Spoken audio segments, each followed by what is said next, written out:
You heard or are you aware about the recent party conferences? Oh, no, I didn't. I didn't pay attention to it at all, I can't lie. Yes, I believe.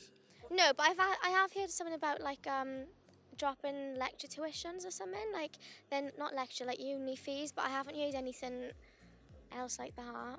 So Labour are going to abolish and the Conservatives are going to put a cap on what it currently is. So they're still taking money. None of them have actually experienced uni in this generation, so I don't think they understand that it's not just the 9k.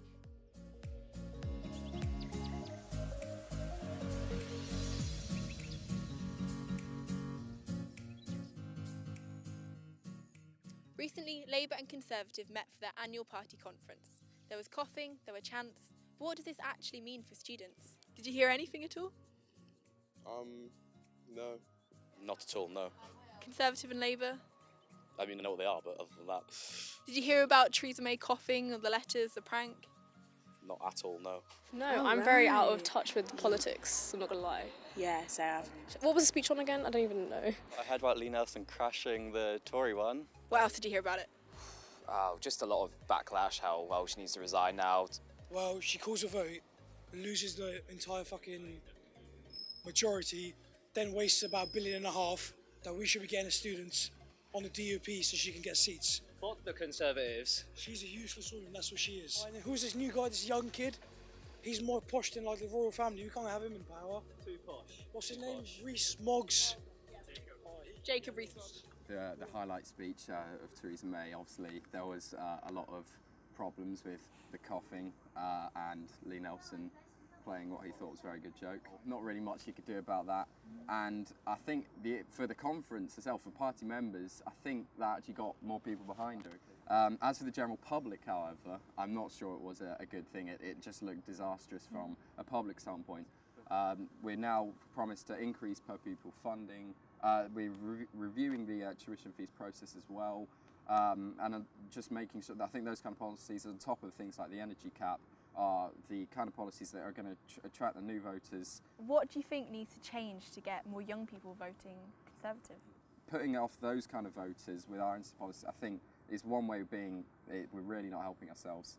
But I think another area is the fact that these policies, a lot of younger people will have never seen the policies that Jeremy Corbyn wants to enact, rail nationalisation, that came into force in 1994. So, if you're younger than 30, you're not going to properly experience what the nationalised rail system was like. And if you actually look at the usage of railways and once it was privatised, it's skyrocketed. Part of the problem of why we lost our parliamentary majority is that we simply didn't demonstrate that whilst these policies are very popular, they simply, when tried before, did not work.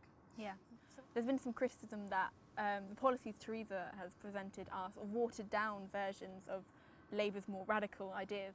It comes back to young people again. Do the Conservatives need to be more radical in their policies? Well, I think if you look at the last 20, maybe probably even 25 years, so back to 1992, all the Prime Ministers who've won parliamentary majorities stood on moderate platforms, dated John Major, David Cameron and Tony Blair. So it's not a case of we need to be radical. I mean, for example, and as for the criticism of just watered down Labour policies, I think the 25,000 new homes, which is going to cost £2 billion, if we extend that to 1 million homes, that's going to cost £80 billion. For one infrastructure project, that is an absolutely huge amount to be spending. Yeah. Do you think politics is the same now as it is then? I feel like it's vastly different. I certainly don't. Obviously, I think the Brexit vote in particular was a catalyst. The demographics of the Leave voters were not particularly, a lot of them obviously were Conservative voters, but a lot of them weren't as well. A lot of them were voters who hadn't voted for ages, because obviously the turnout for the EU referendum was higher than any general election in the 21st century. That's part of why Jeremy Corbyn did so well, is because a lot of these popular policies he stood for, obviously got a lot of votes. So we have them as well. It's just ours tend to be on the social side and Labour's tend to be on the economic side. But it does raise real issues of people within the Conservatives questioning her leadership repeatedly. Well, I think that now that we've started the EU negotiations process, yeah, I don't really think it would be beneficial to anyone if she went before March 2019. What a lot of the people in the party are doing, particularly the more hard Brexit faction, is they're trying to position themselves for, if it goes wrong, then they can be the ones who, made signals suggest they said, "Oh, I told you so," and then will end up winning a leadership election. Did you hear anything about policies? I didn't. I just know that there's stuff going on in this country. We need to outline the issues, yeah, and then say, right, how would you solve that, instead of waiting for the politicians to have to solve everything.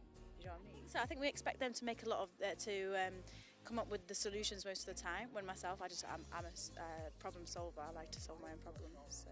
Anything from Labour? No. Why do you want Corbyn? I want no uni fees, and it's just not right, because they're stopping it, but I just don't trust the Conservatives. What did you hear about Labour?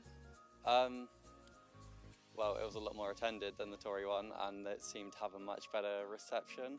How do you think the conference went? Do you think Corbyn laid out a satisfactory vision of Labour's future? Yeah, I think he did. I think the speech was optimistic. I think it was forward-facing, and I think it was actually, in a time when a lot of people are talking about the past, I thought it was talking about the challenges of today and how we can move forward into the future. I think it was a good representation of socialism for the 21st century. Many people commented that there was almost a victorious atmosphere at the conference. I think you're right in some regards. I think too many people in the party are celebrating. They're celebrating like we've won, and we haven't, and the fight still continues. But I think, given the last couple of years and the headlines, and Labour's going to be buried for a century, the Labour Party's dead, I think it's fair enough that people wanted to celebrate. I mean, yeah, you're right. It's not really the place for celebration just yet. Not well, because every day this government's in power is another day of attacks on disabled people, attacks on the NHS. Uncertainty for EU immigrants in the country. A lot of people heralded this result as an identity change for Labour from the party of the working class to the party of young people.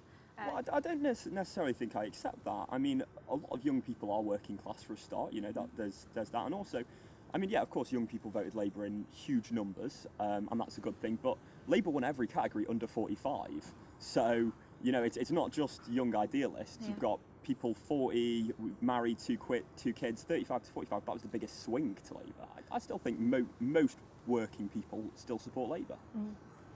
So there was a lot of criticism from even within the party of a lack of a meaningful vote on Brexit and staying in the single market, which raised issues of what is Labour's role in Brexit negotiations. What do you think Labour should be doing to help or stop Brexit?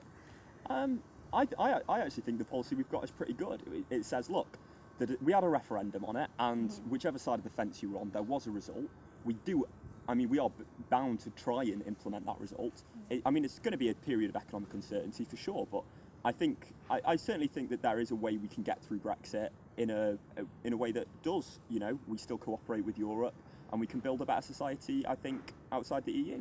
What did you think of the Conservative Party conference? They seem to be out of ideas. They're panicking that we've got them on the run, and so a lot of them is basically taking a few of our policies, watering them down to be meaningless, and then pretending that they thought of them.